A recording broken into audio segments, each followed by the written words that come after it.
स्वागत है दोस्तों। आज के मुख्य समाचार में आज देश और दुनिया से कई अहम और बड़ी खबर आ रही है। बात करेंगे हर खबर पर विस्तार से। सपा ने वोटर लिस्ट से हटाए गए लोगों की सूची बनाने के दिए निर्देश। आयोग के नोटिस के बाद मांगे नाम। एक और बड़ी अपडेट, कांग्रेस की चिट्ठी से उड़े बीजेपी और आपके होश। ऐसा चल रहा है राज्य में पार्टी का मिशन अंडरग्राउंड। वहीं अगली बड़ी खबर में आपको बताएंगे नीतीश कुमार का बड़ा बयान। बोले बीजेपी छोड़ अब सही जगह आ गया हूं, तेजस्वी को आगे बढ़ाना है। एक और बड़ी अपडेट, मराठी मुसलमानों का उद्धव ठाकरे को समर्थन, क्या बीएमसी चुनाव में मिलेगा फायदा। इसी के साथ अगली बड़ी खबर में आपको बताएंगे घमंड एक दिन जरूर टूटता है। आजम खान की विधायक की जाने पर बोले जय प्रदा। तो चलिए देख लेते आज की पहली बड़ी खबर। सपा ने वोटर लिस्ट से हटाए गए लोगों की सूची बनाने के दिए निर्देश। आयोग के नोटिस के बाद मांगे नाम। दरअसल दोस्तों, समाजवादी पार्टी ने विधानसभा चुनाव 2022 के दौरान मतदाता सूची से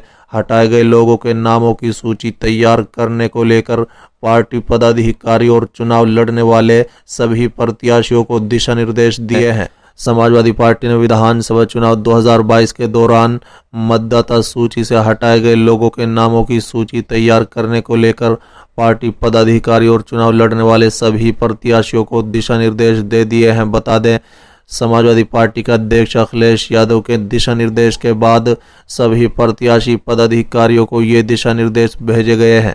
समाजवादी पार्टी का अध्यक्ष पूर्व मुख्यमंत्री अखिलेश यादव की तरफ से विधानसभा क्षेत्रों में यादव व मुस्लिम मतदाताओं के नाम काफी संख्या में मतदाता सूची से हटाए जाने की शिकायत की गई थी, जिसके बाद निर्वाचन आयोग की तरफ से अखिलेश यादव को नोटिस भेजकर साक्ष्य देने की बात कही गई थी। जिसके बाद अब सपा अध्यक्ष अखिलेश यादव के निर्देश के बाद सभी विधानसभा क्षेत्रों में मतदाता सूची से हटाए गए लोगों के नामों की लिस्ट बनाए जाने की बात कही गई है। बता दें कि समाजवादी पार्टी के प्रदेश अध्यक्ष नरेश उत्तम पटेल ने सभी पदाधिकारियों को प्रत्याशियों के भेजे पत्र में लिखा है कि समाजवादी पार्टी के राष्ट्रीय अध्यक्ष अखिलेश यादव द्वारा भारत निर्वाचन आयोग में मतदाता सूची में गलत ढंग से काटे गए नामों की सूची सबूत और दस्तावेज सहित जमा करना है। आप अपने विधानसभा क्षेत्र तथा प्रत्येक बूथ के मतदाता सूची में गलत ढंग से काटे गए नामों की सूची बना लें। साथ ही गलत ढंग से जिसका नाम काटा गया है उस व्यक्ति को शपथ पत्र देना होगा। नाम काटने की शिकायत की छाया प्रति तथा मतदाता सूची दस्तावेज सबूत सहित 3 नवंबर 2022 तक हर हाल में अनिवार्य रूप से प्रदेश कार्यालय में जमा करा दे, ताकि समय से निर्वाचन आयोग में जमा किया जा सके। सपा प्रदेश अध्यक्ष नरेश उत्तम पटेल ने अपने पत्र में आगे लिखा है कि भारत निर्वाचन आयोग के निर्देश पर 15 जनवरी 2021 को मतदाता सूची का अंतिम प्रकाशन हुआ था। 16 जनवरी 2021 से 31 अक्टूबर 2021 तक निरंतर नाम काटे वो जोड़े गए थे। ये सभी मिलाकर 1 नवंबर 2021 को मतदाता सूची का ड्राफ्ट रोल यानी मदर रोल प्रकाशित हुआ था। निर्वाचन आयोग द्वारा 1 नवंबर 2021 से 5 दिसंबर 2021 तक सूची के प्रकाशन के बाद 8 जनवरी 2022 को चुनाव की घोषणा हुई। 5 जनवरी 2022 से 8 जनवरी 2022 तक की पूरक सूची 2 में उसका नाम गलत ढंग से काट दिया गया। चलिए अगली खबर, नीतीश कुमार का बड़ा बयान। बोले बीजेपी छोड़ अब सही जगह आ गया हूं, तेजस्वी को आगे बढ़ाना है। दरअसल दोस्तों, मुख्यमंत्री नीतीश कुमार ने कहा है कि भाजपा को छोड़कर हमने सही निर्णय किया है। वर्ष 2017 में गलती की थी, अब सही जगह आ गए हैं। बता दें, अब उन लोगों से कोई संबंध नहीं है। हम अपनी पार्टी के लोगों की राय से ही भाजपा से अलग हुए हैं। भाजपा को छोड़कर हम लोग वापस अपने पुराने जगह पर आ गए हैं। अब उप मुख्यमंत्री तेजस्वी यादव को आगे बढ़ाना है।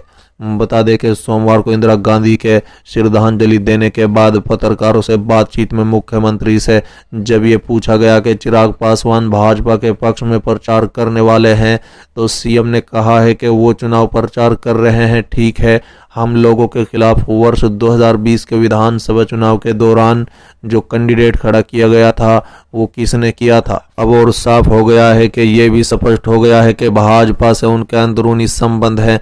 उनके पिताजी रामविलास पासवान को मैंने काफ़ी सम्मान दिया, शुरू से ही मैंने उनका समर्थन भी किया था। रामविलास पासवान से हमारा रिश्ता बहुत पुराना रहा है, वो अब नहीं रहे, ये बहुत दुखद है।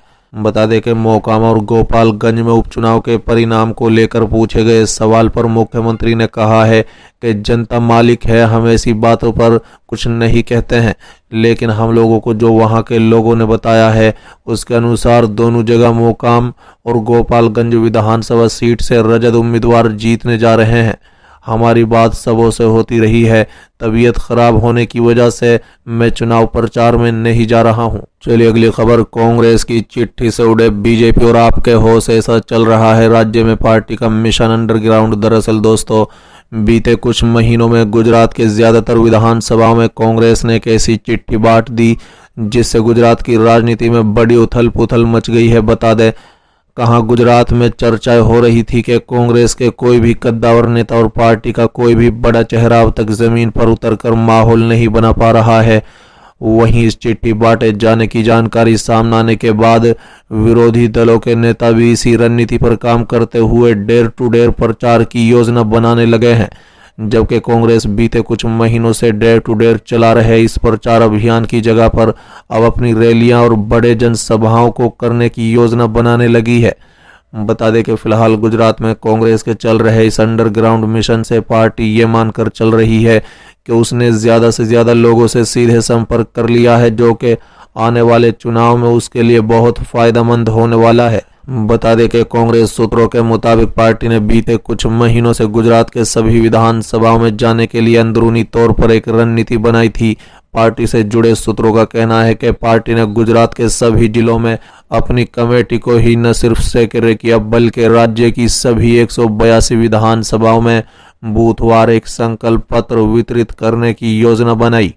इस योजना के तहत तकरीबन 5 महीने पहले पार्टी के आला कमान से चर्चा करने के बाद गुजरात राज्य इकाई ने अपने सभी कार्यकर्ताओं को गांव-गांव और बूथ पर जाकर पार्टी की नीतियों और राहुल गांधी के 8 संकल्पों के बारे में पत्र के माध्यम से संपर्क करना शुरू किया।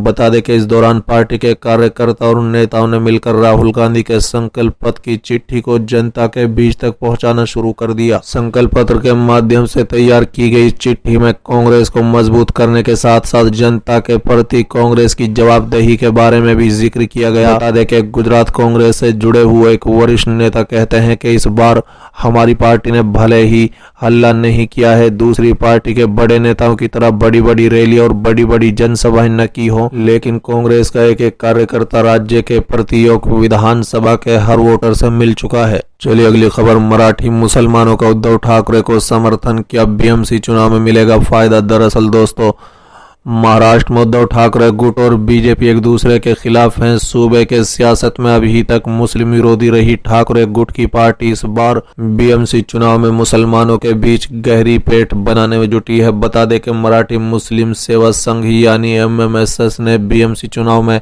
उद्धव ठाकरे के बिना शर्त समर्थन देने का ऐलान किया है।